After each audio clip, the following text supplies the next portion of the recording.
안녕하세요, 친구들. 우리 친구들이 늘 행복한 꿈을 꾸길 바라는 조맘이에요. 오늘 하루도 행복하게 잘 지냈나요? 우리 오늘도 재미있는 이야기 들으며 행복한 꿈나라로 떠나 볼게요. 눈을 꼭 감고 이야기 소리에 귀를 기울여 주세요. 사자와 돌고래. 사자가 어슬렁어슬렁 바닷가를 거닐고 있었어요. 푸! 바다에서 헤엄을 치던 돌고래가 고개를 쏙 내밀었어요. 돌고래야 안녕. 사자야 안녕. 둘은 반갑게 인사했어요. 바다에서는 누가 가장 힘이 세니? 사자는 문득 궁금해졌어요. 그야 물론 내가 가장 힘이 세지. 돌고래가 우쭐대며 자랑했어요. 그래? 그럼 우리 친구하자. 너는 바다에서 가장 힘이 세고 나는 땅에서 가장 힘이 세니까 어려운 일이 생기면 서로 돕는 거야. 어때? 그거 참 좋은 일인걸? 좋아, 친구. 돌고래가 대답했어요. 어느 날 사자가 들소떼의 공격을 받았어요. 안 되겠다. 돌고래한테 도와달래야지. 사자는 어린 사자를 돌고래에게 보냈어요. 하지만 아무리 기다려도 돌고래는 오지 않았어요. 다음 날 사자는 씩씩대며 돌고래를 찾아갔어요. 이봐, 돌고래. 어서 와, 친구. 친구 좋아하네. 넌 나쁜 친구야. 어려울 때 도와주기로 해놓고 오지도 않았잖아. 사자는 화를 벌컥 냈어요. 돌고래는 고개를 푹 숙였어요. 미안해. 나도 널 도우러 가고 싶었어. 하지만 나는 발이 없잖아. 가고 싶어도 무트로 갈 수가 없었다고. 그러고 보니 나도 바닷물로 뛰어들 수 없잖아. 사자는 생각이 짧았다는 걸 깨달았어요. 그랬구나. 서로 도와줄 수 없어도 우리 친구 맞지? 그래, 사자야. 넌 좋은 친구야. 사자와 돌고래는 서로를 바라보며 하하 웃었어요.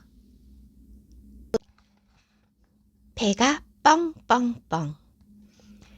검둥이, 누렁이, 점박이가 여행을 하고 있었어요. 꾸르륵, 꾸르륵, 꾸르륵. 검둥이, 누렁이, 점박이의 배에서 천둥치는 소리가 났어요. 아, 배고파. 도저히 못 참겠다. 검둥이가 투덜거렸어요. 아, 저기 개울이 있다. 점박이가 내달리며 소리쳤어요. 물이라도 마시면 좀 낫겠지? 검둥이, 누렁이도 쏜살같이 뒤따라갔어요. 어잉? 물을 마시던 점박이의 눈이 둥그레졌어요. 저길 봐. 고깃덩이가 있어. 누가 개울을 건너다 떨어뜨렸나 봐. 배고픈데 잘 됐다. 꺼내 먹자. 검둥이, 누렁이, 점박이는 앞다리를 쭉쭉쭉 뻗었어요. 하지만 고깃덩이에 발이 닿지 않았어요. 너무 머네. 이걸 어쩌지? 좋은 수가 있어. 검둥이가 꼬리를 흔들며 말했어요. 우리가 물을 몽땅 마셔버리자. 그럼 고깃덩이를 건질 수 있어. 오, 그거 좋은 생각인데? 검둥이, 누렁이, 점박이는 나란히 엎드려 개울물을 마시기 시작했어요. 꿀꺽, 꿀꺽, 벌컥벌컥. 검둥이, 누렁이, 점박이의 배가 점점 빵빵해졌어요. 셋은 쉬지 않고 물을 마셨어요. 꿀꺽, 꿀꺽, 벌컥벌컥. 그 순간이었어요. 뻥! 뻥! 뻥! 검둥이, 누렁이, 점박이 배가 그만 뻥 터지고 말았어요. 황소와 엄마 개구리. 작은 연못에 엄마 개구리와 아기 개구리들이 바글바글 모여 살았어요. 엄마, 세상에서 누가 제일 커요? 그야 물론 이 엄마가 제일 크지. 엄마 개구리가 자랑스럽게 대답했어요. 개굴. 우리 엄마가 세상에서 제일 크다. 개굴. 우리도 엄마처럼 빨리빨리 자라자. 아기 개구리들은 물장구를 치며 즐겁게 노래했어요. 엄마 개구리보다 큰 동물을 본 적이 없는 아기 개구리들은 엄마의 말을 믿었지요. 어느 날 연못가에 황소 한 마리가 나타났어요. 황소는 어기적 연못으로 걸어오더니 물을 벌컥벌컥 들이켰어요. 아기 개구리들은 눈이 휘둥그레졌지요. 우와, 무지 크다. 엄마보다 1000배는 더 큰 것 같아. 아기 개구리들은 엄마 개구리에게 뛰어갔어요. 엄마, 세상에서 누가 제일 커요? 그야 물론 엄마가 제일 크지. 아니에요. 엄마보다 더 큰 동물을 봤어요. 엄마 개구리는 눈을 끔뻑끔뻑했어요. 얘들아, 엄마가 얼마나 큰지 보여주마. 엄마 개구리는 배에 힘을 잔뜩 주고 부풀렸어요. 배가죽이 풍선처럼 팽팽하게 늘어났지요. 어떠니? 엄마가 더 크지? 에게게, 작아요. 엄마가 훨씬 작아요. 엄마 개구리는 더욱더 힘을 주며 뱃속에 바람을 잔뜩 불어넣었어요. 배가 조금 더 빵빵하게 부풀어 올랐지요. 봐라, 이제 엄마가 더 크지? 아니에요. 그래도 괴물이 훨씬 더 커요. 엄마가 더 크지? 엄마 개구리는 아기 개구리들을 실망시키고 싶지 않았어요. 그래서 두 눈을 꼭 감고 배를 더 크게 부풀렸어요. 지금은 어떠니? 아직 멀었어요, 엄마. 그 동물은 어마어마하게 크다니까요. 엄마 개구리는 배가 터질 것 같았어요. 철 모르는 아기 개구리들은 열심히 응원했지요. 힘내요, 엄마. 개굴. 더 크게요. 개굴. 엄마 개구리는 배를 자꾸자꾸 부풀렸어요. 그러다 그만 뻥 하고 터져버렸답니다. 그 고기는 내 거야. 꼬르륵.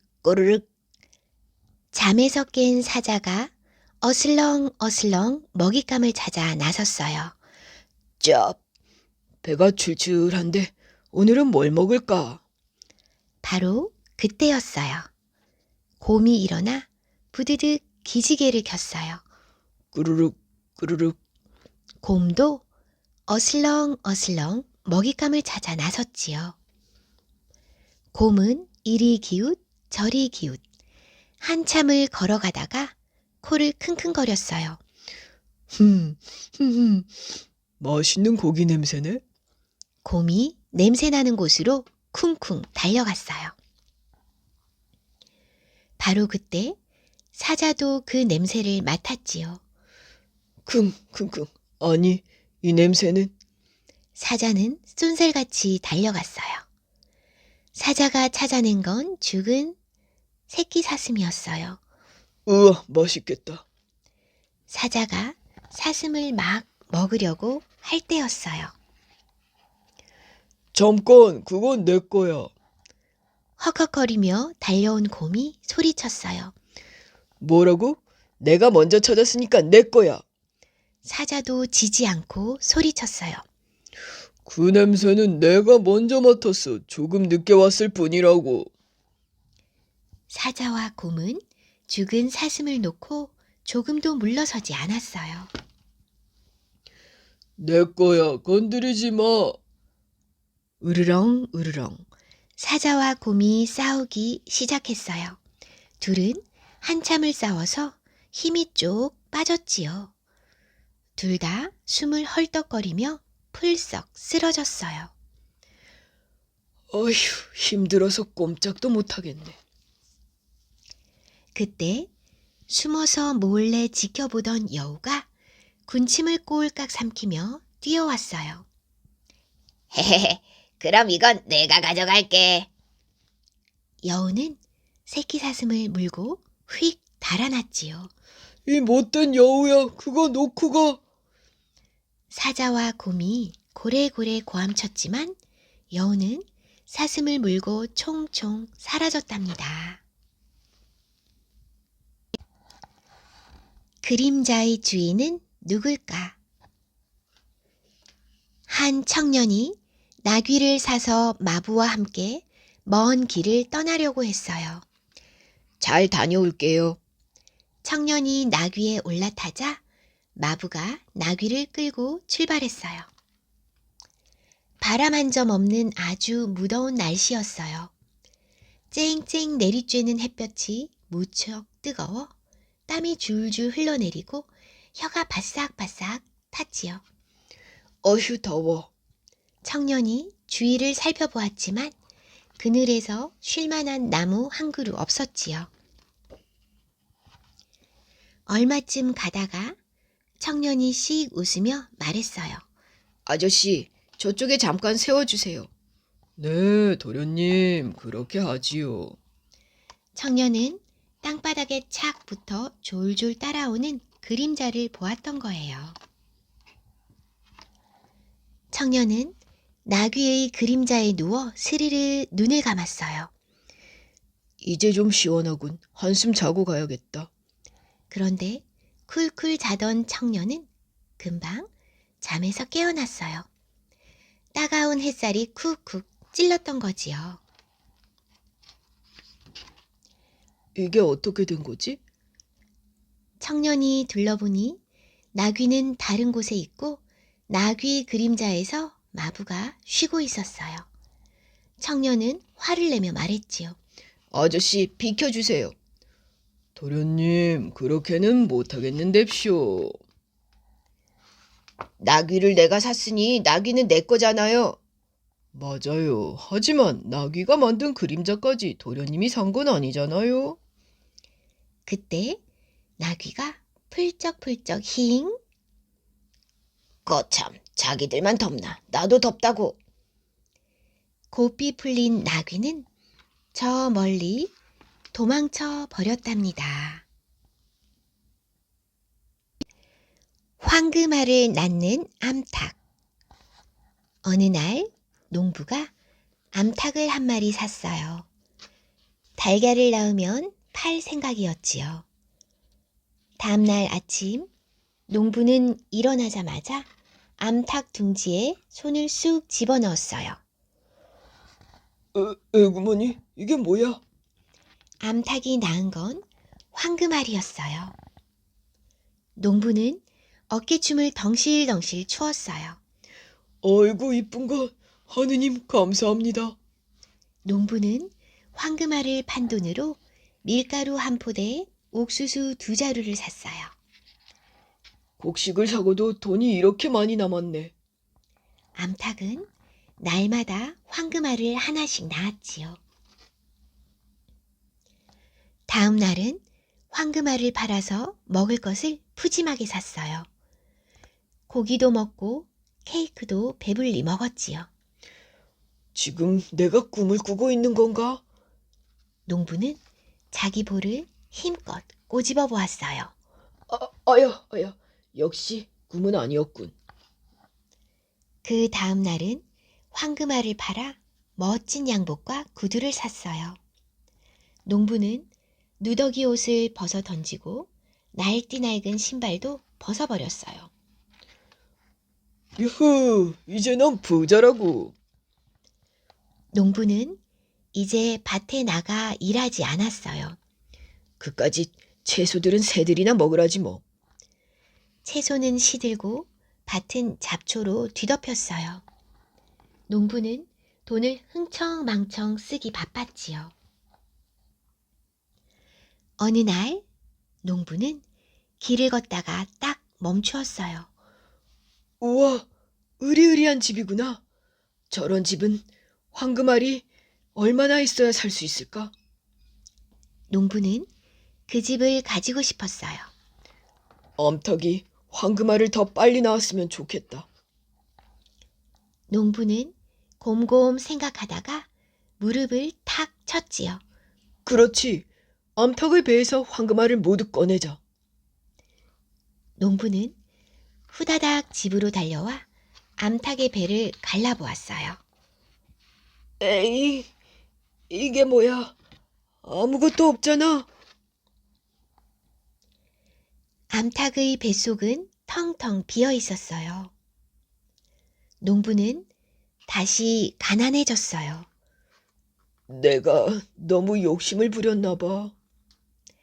농부는 어깨가 축 처져서는 잡초만 돋아나 있는 밭으로 일하러 나갔답니다. 욕심쟁이 개와 고깃덩이. 배고픈 개가 터덜터덜 걷고 있었어요. 으아, 배가 너무 고파. 그때 맛있는 냄새가 솔솔 풍겨왔지요. 어떤 개가 고깃덩이를 물고 가는 거예요. 배고픈 개는 고기를 빼앗으려고 덤벼들었어요. 하지만 그 개에게 된통 혼만 났지요.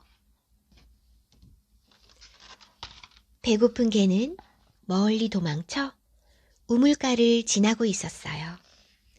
그런데 돌무더기 옆에 무언가 떨어져 있었어요. 아, 저건 고깃덩이잖아. 개는 재빨리 달려가 덥석 물었지요. 누가 내 고깃덩이를 빼앗아가면 어떡하지? 배고픈 개는 두리번 사나운 개가 나타나 덤벼들 것 같았지요. 안 돼. 숨어서 혼자 먹어야지. 배고픈 개는 숨을 곳을 찾아 뛰어갔어요. 개는 고깃덩어리를 물고 다리를 건넜지요. 그런데 강물 속에 웬 개가 고깃덩이를 물고 있는 게 아니겠어요? 내 것보다 더 크잖아. 배고픈 개는 그 고기까지 빼앗아 먹고 싶었어요. 멍멍, 당장 내놔. 풍덩. 아, 내 고기. 그 개가 강물에 비친 자기 모습이었다는 걸 배고픈 개는 그제야 알았지요. 바보같이 날 보고 지저대다니. 하지만 후회해도 이미 늦었답니다. 엄마 개와 아기 개.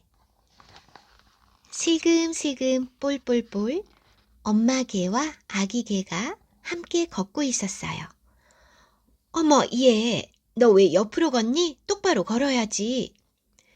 엄마 개가 아기 개를 보고 화들짝 놀라 물었지요.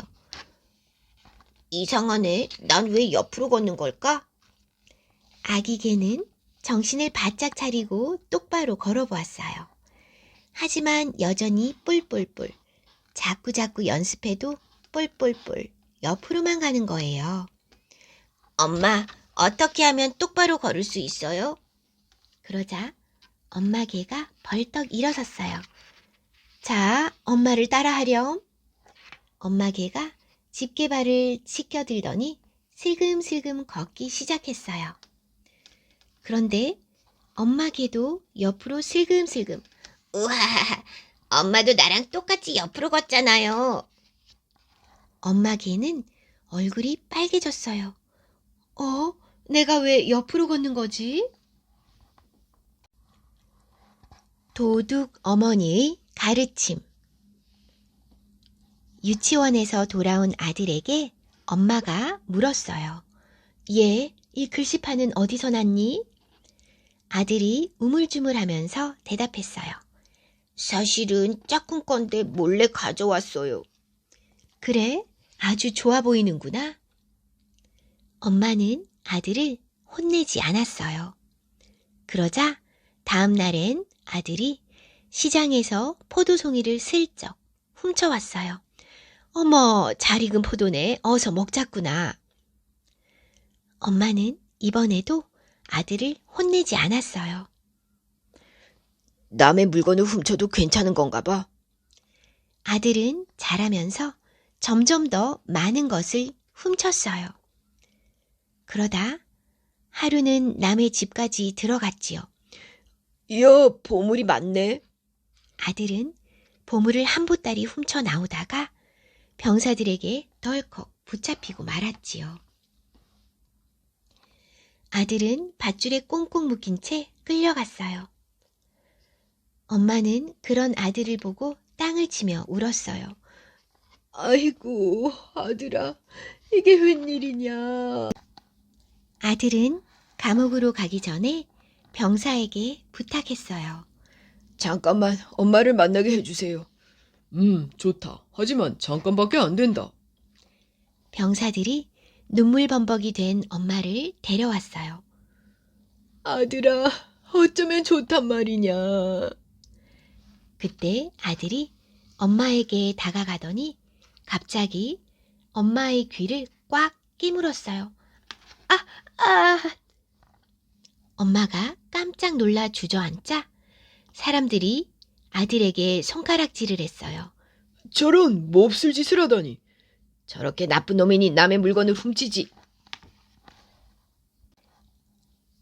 그러자 아들이 눈물을 흘리며 말했어요. 처음 남의 물건을 훔쳐왔을 때 엄마가 따끔하게 혼냈더라면 이 꼴이 되지는 않았을 거예요. 엄마가 꾸짖지 않아서 남의 물건을 훔치는 것이 나쁜 행동인지 몰랐잖아요. 아들도 울고 엄마도 울었어요. 아들아, 내가 정말 잘못했다. 엄마, 울지 마세요. 다시는 남의 물건을 훔치지 않을게요. 아들의 모습이 멀리 사라질 때까지 엄마의 울음소리는 그칠 줄 몰랐답니다. 도끼 자루가 된 물풀의 나무. 어느 날 나무꾼이 찾아와 숲의 대장인 떡갈나무에게 말했어요. 숲에서 쓸모없는 나무를 제게 좀 주세요. 그거 참 어떤 나무를 내준담? 곰곰이 생각하던 떡갈나무가 말했어요. 그럼 내일 다시 찾아오시오. 떡갈나무는 나무들과 함께 회의를 열었지요. 나무들은 모두 물풀의 나무를 주자고 말했어요. 쓸모도 없고 볼품도 없잖아. 날 주지 말아요. 물풀의 나무가 빌었지만 소용이 없었어요. 다음 날 다시 찾아온 나무꾼에게 떡갈나무가 말했지요. 저기 저 물풀의 나무를 가져가시오. 네, 정말 고마워요. 집으로 돌아온 나무꾼은 물풀의 나무를 다듬었어요. 그러고는 도끼날에 자루를 끼웠지요. 자, 이제 도끼날을 갈아볼까? 쓱쓱. 날이 날카로워졌어요. 나무꾼이 다시 숲에 가자 나무들이 물었어요. 나무꾼님, 물풀의 나무는 어디에 썼어요? 나무꾼이 도끼를 번쩍 쳐들며 대답했어요. 보면 모르나 여기 있지. 그러고는 나무를 힘껏 내리찍었어요. 쿵, 쿵, 쿵. 숲에 있는 나무들이 하나씩 하나씩 베어졌어요. 마지막으로 숲의 대장 떡갈나무도 쿵 쓰러졌지요. 떡갈나무는 쓰러진 채 중얼거렸어요.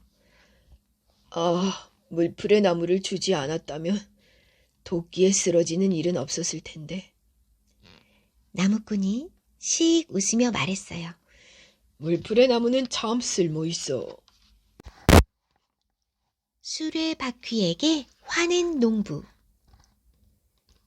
햇볕이 쨍쨍 내리쬐는 무더운 여름날 짐을 한가득 실은 수레가 길을 가고 있었어요.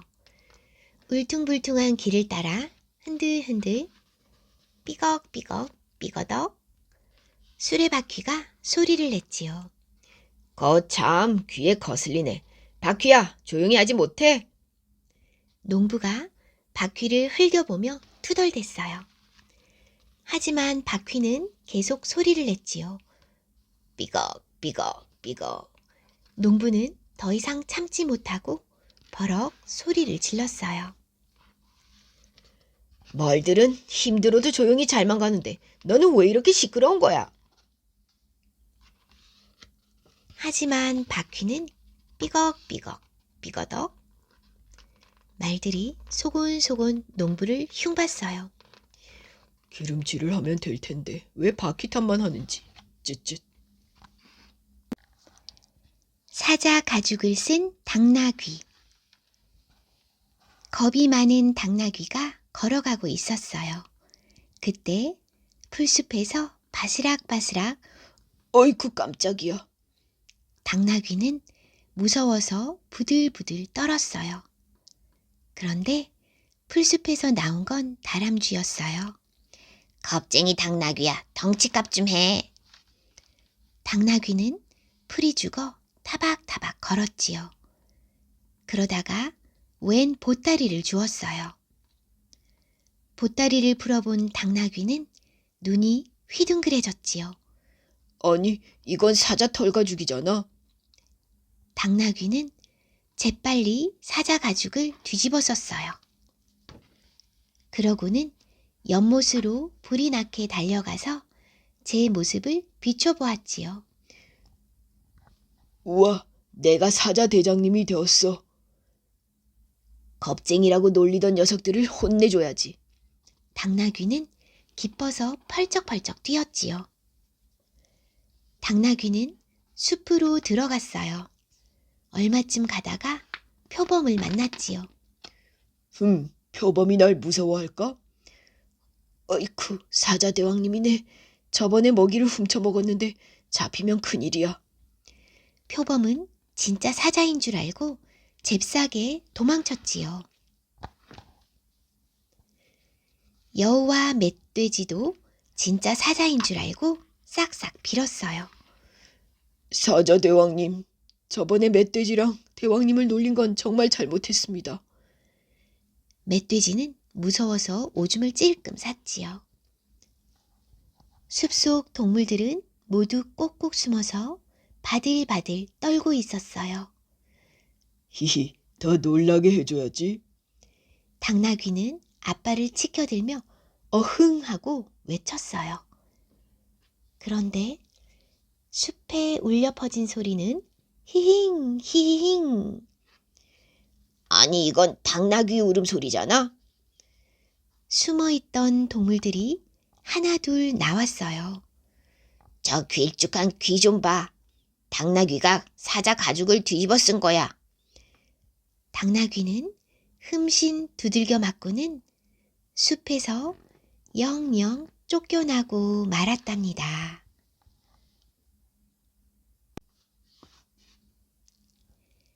하늘을 날고 싶은 거북이.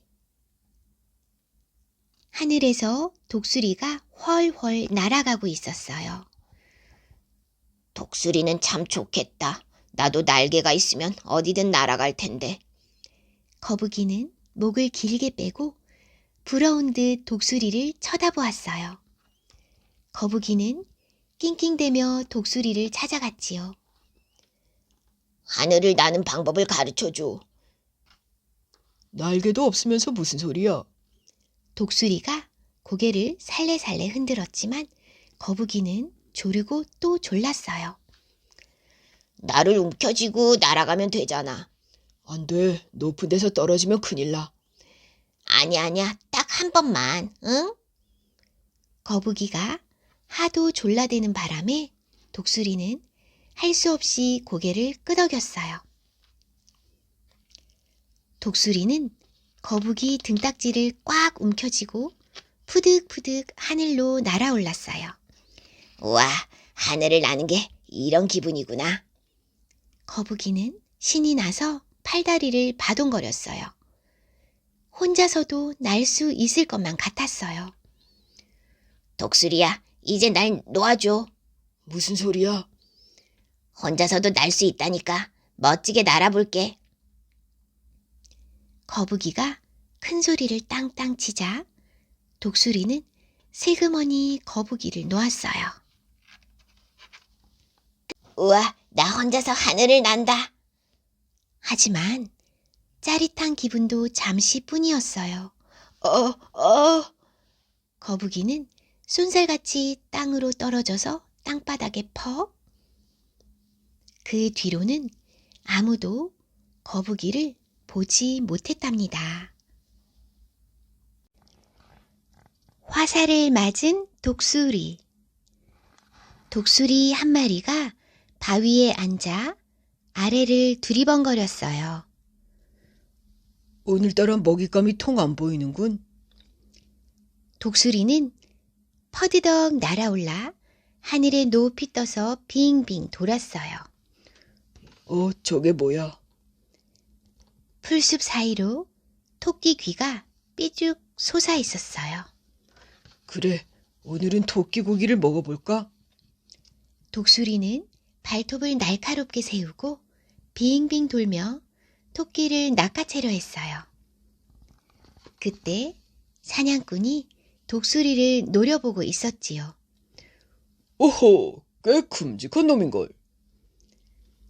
사냥꾼은 얼른 화살을 꺼내 독수리를 겨누었어요. 독수리는 토끼를 쫓느라 아무것도 몰랐지요. 바로 지금이야. 독수리가 토끼를 획 잡아채려는 순간 사냥꾼이 화살을 쏘았어요. 피웅! 화살은 독수리를 향해 날아갔지요. 난데없이 웬 화살이야? 독수리는 날아오는 화살을 보고 깜짝 놀라 눈을 질끈 감았어요. 이젠 끝났구나. 내가 화살을 맞다니. 독수리는 땅으로 곤두박질 쳤어요. 사냥꾼이 다가와 독수리를 집어들었어요. 어라, 화살에 맞지도 않았잖아.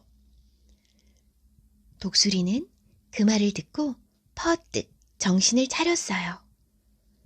몸에는 상처 하나 없었지요. 지레 겁을 먹고 죽었다고 생각하다니. 독수리는 후회했지만 소용없었답니다. 늑대와 두루미. 숲속 잔칫날에 늑대가 나타났어요. 늑대는 자리에 앉아서 우적우적 음식을 먹어댔지요. 동물들이 늑대를 보고 수군거렸어요. 사납고 말썽 피우는 늑대를 왜 불렀지? 초대를 안 하면 괴롭힐까봐 그랬겠지. 늑대는 다른 동물들의 음식까지 빼앗아서 냠냠 쩝쩝 마지막 고기까지 꿀꺽 먹어치웠어요. 바로 그때 늑대 목구멍에 뼈다귀가 걸렸어요. 아이고 나 죽네. 늑대는 풀밭에서 폴짝폴짝 뛰고 빙글빙글 뒹굴었어요. 늑대는 아파서 끙끙거리며 동물들에게 말했지요. 누가 이 뼈다귀 좀 뽑아줘. 하지만 다들 슬금슬금 눈치만 보았어요. 늑대는 아파서 숨도 제대로 못 쉬었어요. 그 모습을 보고 두루미가 다가와 말했지요. 입 벌려, 내가 빼볼게. 늑대는 고마워서 눈물이 찔끔 났어요. 뼈다귀만 빼준다면 은혜를 꼭 갚을게. 자, 입을 크게 벌려봐. 늑대가 입을 쩍 벌리자 두루미가 머리를 집어넣었어요. 두루미는 목구멍에 걸린 뼈다귀를 기다란 부리로 콕 집어 쑥 뽑아냈지요. 휴, 이제야 살겠네. 늑대는 숨을 크게 내쉬며 씩 웃었어요.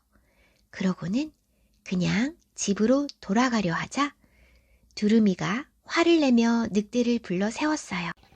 아까는 은혜를 갚는다고 하더니 고맙다는 인사조차 안 하는 거야? 늑대가 두루미에게 다가가 날카로운 이빨을 번뜩이며 속삭였어요. 내 입속에 머리를 넣고도 살아남은 건 너뿐이야. 내가 어떤 은혜를 베풀었는지 이젠 알겠지? 늑대는 벌벌 떠는 두루미를 두고 획 돌아서 가버렸어요. 여우와 두루미. 여우와 두루미가 함께 물고기를 잡는데 여우가 번번이 놓쳤어요. 아, 미끄러워. 그러면 두루미가 부리로 콕 잡아서 꿀꺽 집어 삼켰지요. 아, 맛있어. 여우가 놓칠 때마다 두루미가 꿀꺽꿀꺽. 여우는 약이 올라서 발을 동동 굴렀어요. 아이고, 얄미워. 두루미를 골탕 먹일 수 없을까? 그러다가 번뜩 좋은 생각이 떠올랐어요. 두루미야, 우리 집에 놀러와. 내가 맛있는 음식을 해줄게. 좋아. 점심때 두루미는 여우네 집으로 놀러 갔어요. 식탁에 앉아서 기다리는데 맛있는 냄새가 솔솔. 그때 여우가 넓적한 접시에 수프를 내왔어요. 두루미야, 많이 먹어. 하지만 두루미는 먹을 수가 없었어요. 두루미는 길쭉한 부리를 가졌는데 접시가 넓적했거든요. 두루미는 긴 부리로 콕콕 찍다가 화를 냈어요. 여우야, 내가 이걸 어떻게 먹어? 여우는 들은 채 만 채 혀로 싹싹 핥아 먹었어요. 쌤통이다. 다음 날엔 두루미가 여우를 식사에 초대했어요. 여우야, 맛있게 먹어. 그런데 이번에는 주둥이가 긴 유리병에 음식이 담겨 있는 게 아니겠어요? 이걸 어떻게 먹는다? 여우는 두루미처럼 주둥이를 유리병 안으로 쏙 집어넣었어요. 그런데 주둥이가 유리병에 꽉 끼어서 낑낑 힘을 줘도 빠지지 않았어요. 에고고, 이를 어째? 두루미가 낄낄 웃으며 말했어요. 여우야, 마음을 곱게 써야지. 남을 놀리면 자신도 혼난단다. 약 올라.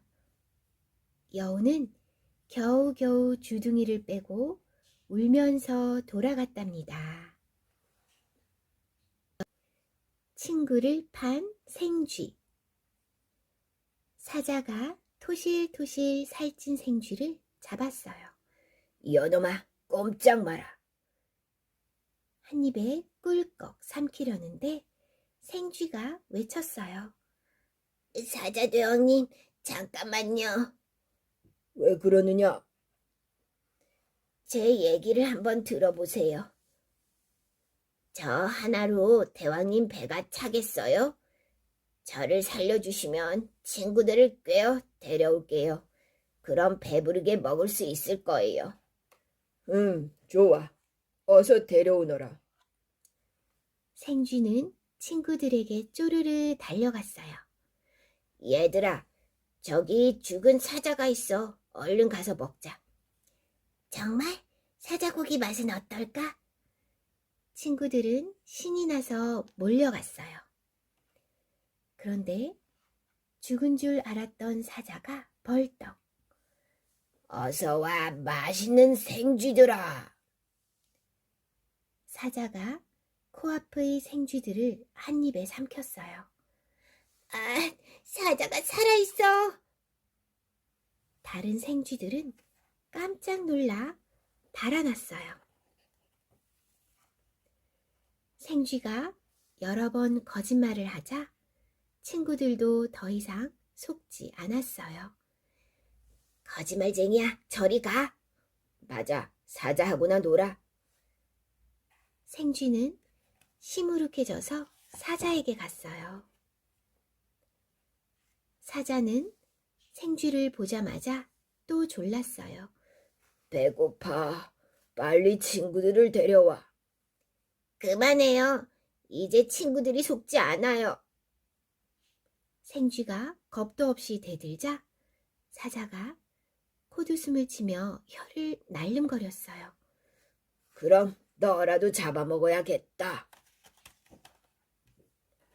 생쥐는 씩씩거리며 화를 냈어요. 저는 잡아먹지 않겠다고 약속했잖아요.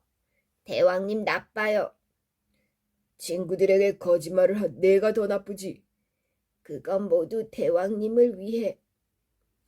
생쥐의 말이 채 끝나기도 전에 사자는 생쥐를 꿀꺽 했답니다.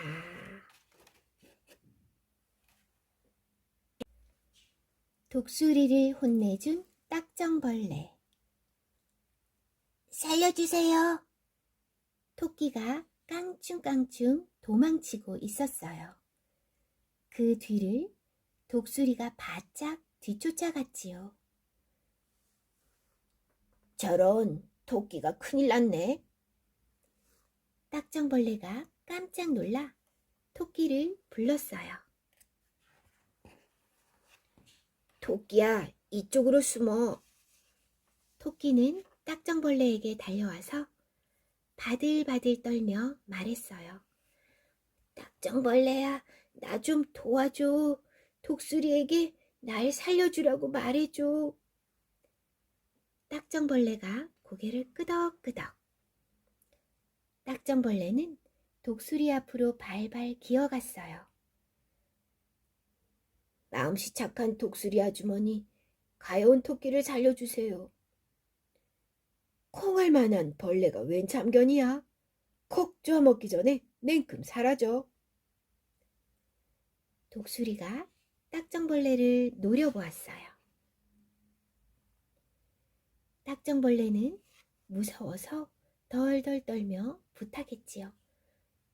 저 토끼는 아직 어리잖아요. 이번 한 번만 봐주세요. 흥! 안 돼. 지금 난 배고프단 말이야. 독수리는 토끼를 획 낚아채 날아갔어요. 쳇, 나쁜 독수리 같으니라고. 내가 혼내주고야 말 테야.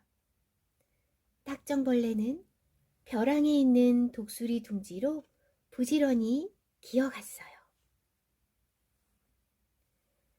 딱정벌레가 둥지에 다다랐을 때 독수리는 먹이를 구하러 나가고 없었어요. 좋아, 바로 지금이야. 딱정벌레는 힘껏 알을 둥지 밖으로 굴렸지요. 알들은 아래로 굴러떨어져 퍽퍽. 얼마 뒤 독수리가 둥지로 돌아왔어요. 어머, 내 알들이 어디 갔지? 독수리는 두리번 알을 찾았어요.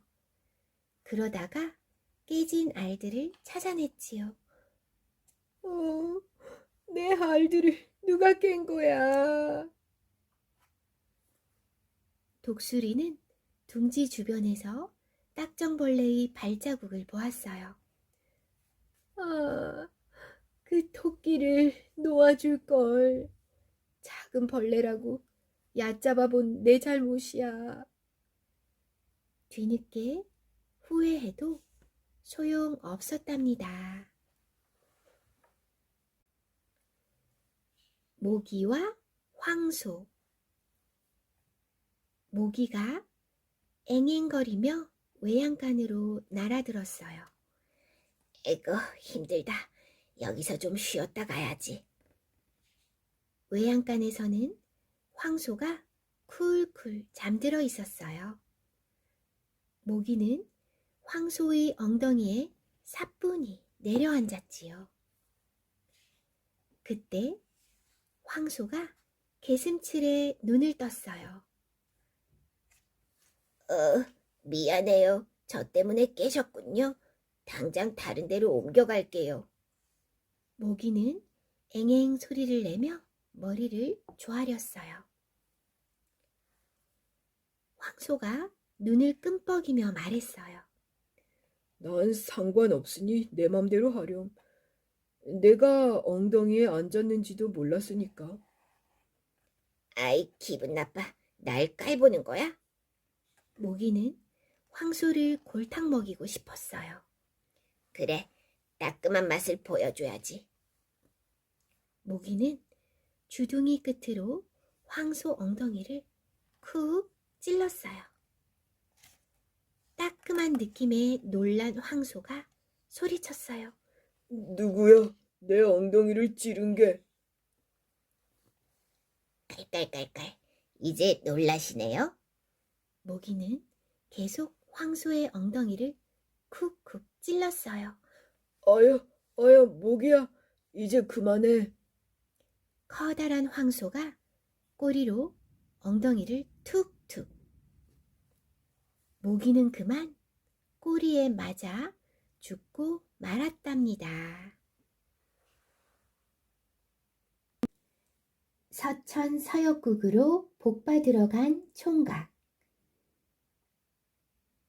옛날 어느 마을에 떡거머리 총각이 하나 살았어요.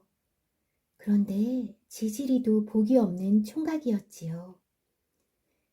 아주 어려서 부모님을 여의고 남의 집 머슴살이를 하며 자랐는데 어른이 되어서도 도무지 제대로 되는 일이 없었어요.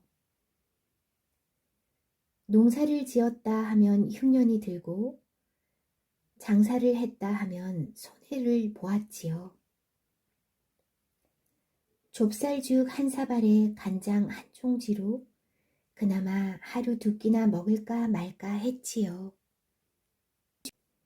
그러다 보니 나이 30이 넘도록 장가도 못 든 건 당연하고 이리도 사는 게 팍팍하다 보니 한숨이 저절로 나왔어요. 아이고, 이놈의 팔자는 어떻게 생겨먹었기에 사는 꼴이 이다지도 지질이 궁상일까. 암만 살자고 발버둥을 쳐도 조금도 나아지는 게 없네. 날마다 이렇게 신세 한탄을 하다가 하루는 크게 결심을 했어요. 듣자하니 저 서청 서육국에 가면 부처님이 산다더라. 부처님을 찾아가 내게도 복을 좀 달라고 졸라복이라도 해야겠다. 떡거머리 총각은 그날로 괴나리 보찜을 싸가지고 길을 떠났어요. 뭐 그렇다고 길이나 제대로 알고 떠났을까요? 그저 서천서육국이라 하니까 해지는 쪽으로만 하염없이 걸어갔지요. 산을 몇 개나 넘고 물을 몇 개나 건너 가다 보니까 그만 해가 꼴딱 넘어가 버렸어요. 낯선 곳에서 날은 어두운데 배는 고프지 다리는 아프지 여기저기 산짐승까지 울어대니 참 막막하였지요. 그런데 그때 멀리서 불빛이 하나 깜빡깜빡 거렸어요. 아이고, 하늘이 무너져도 살 길은 있다 하더니 이런 경우를 보고 하는 말이로구나. 그러고 보면 내가 복이 전혀 없는 건 아닌가 보다. 생각하고는 서둘러 불빛을 찾아갔어요. 그랬더니 번듯하게 잘 지은 기와집이 한 채 서 있었지요. 총각은 대문을 탕탕 두드렸어요. 여보시오, 걔 아무도 없어. 그러자 안에서 발소리가 자박자박 나더니 달덩이 같은 여인네가 문틈으로 고개를 빼곡히 내밀었지요. 누구신데 이 밤에 문을 두드리십니까? 이러저러 해서 저러이러하노라 사정 얘기를 했지요. 여인은 잠깐 머뭇거리더니 들어오라고 했어요. 누추하지만 쉬어가십시오. 사랑채를 내주고 뜨끈한 저녁상까지 차려다 주었지요. 시장 한터에 뚝딱 밥상을 비우고 나니 어쩐지 뭐가 좀 이상한 느낌이 들었어요. 어째서 이 큰 집에 저 여인네 말고는 사람 기척이 없을까? 그래서 총각은 여인네를 붙들고 물어보았어요. 그랬더니 여인네는 대답했지요.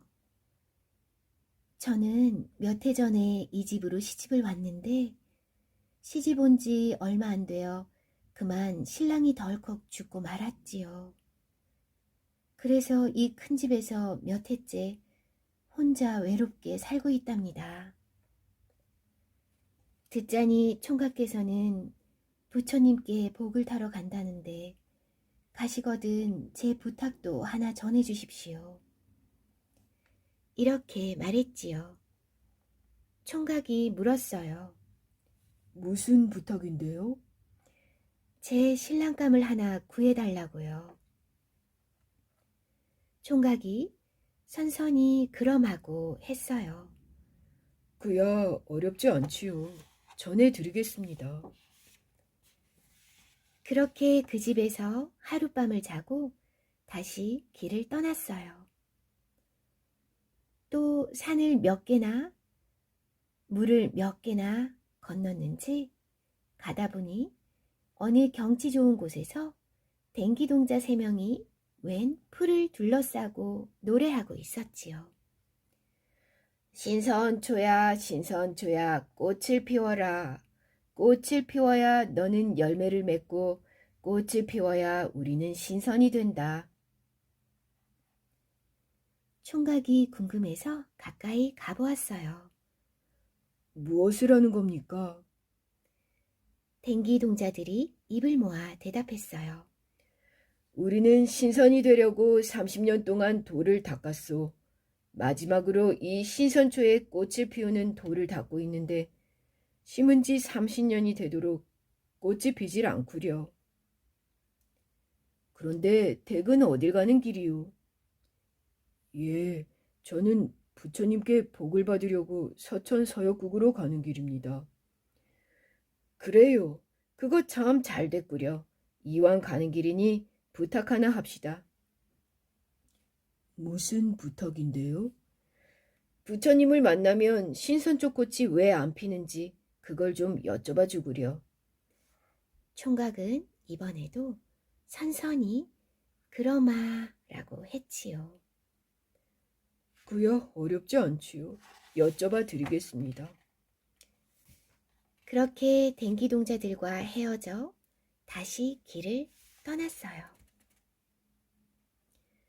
또 산을 몇 개나 넘고 물을 몇 개나 건너갔는데 가다 보니 아주 큰 강이 나타났어요.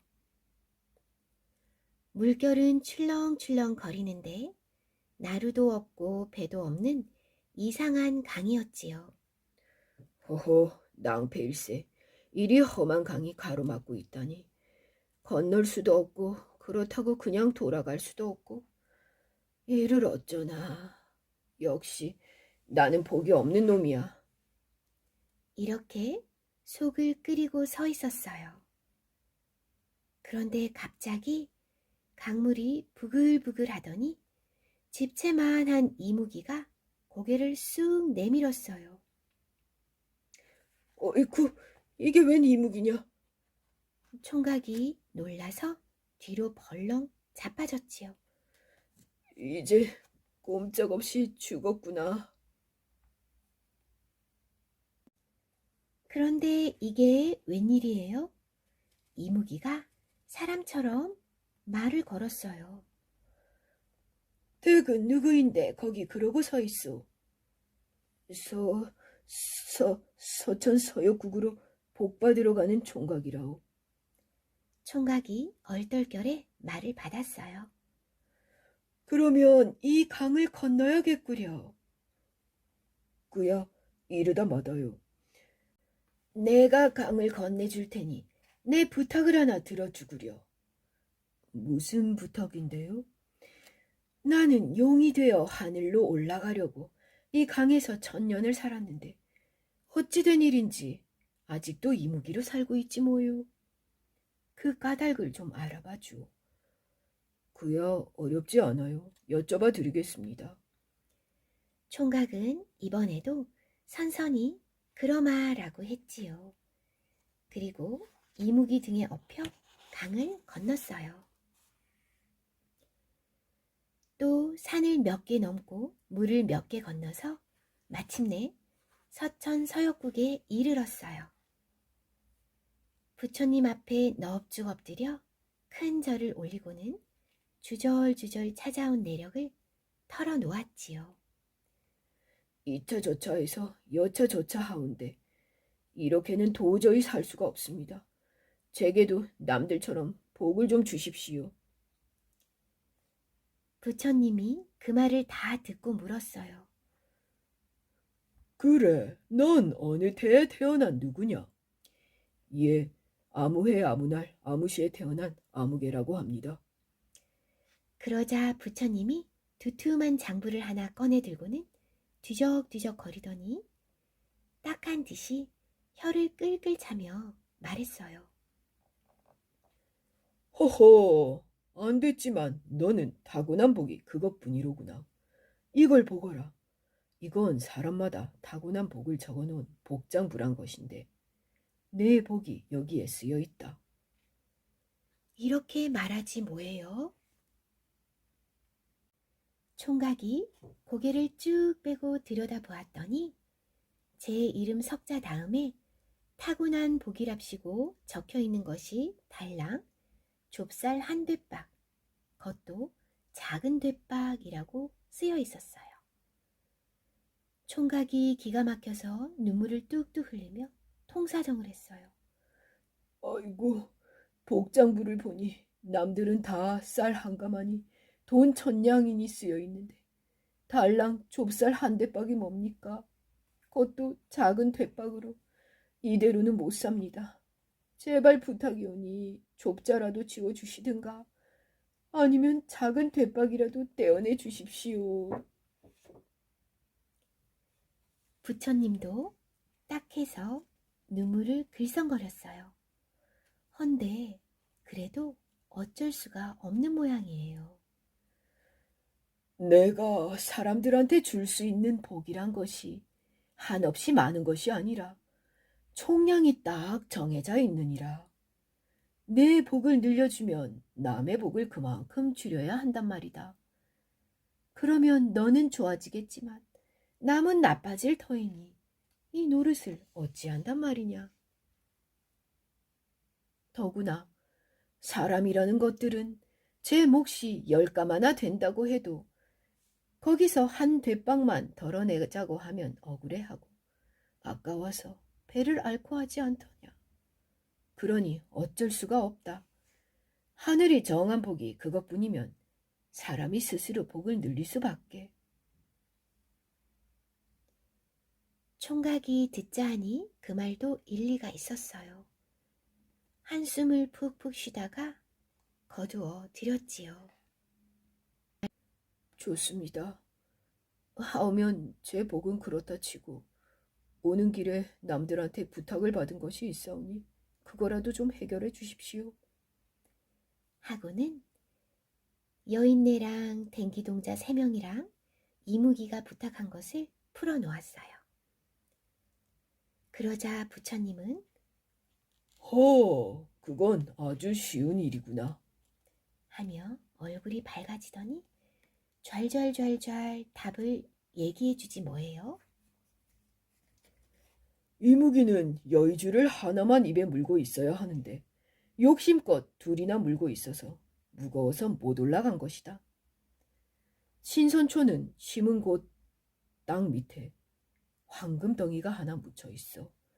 뿌리가 물을 잘 못 빨아들이니 꽃이 안 피는 것이고, 여인네는 혼자 되고 난 뒤에 맨 처음 만난 남자가 천생연분 새 신랑감이라고 말하거라.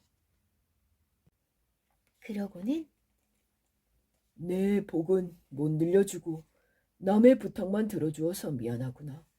이제 그만 돌아가거라. 나도 좀 쉬어야겠다. 갈 때 길 조심하고. 하면서 총각의 등을 떠밀었어요.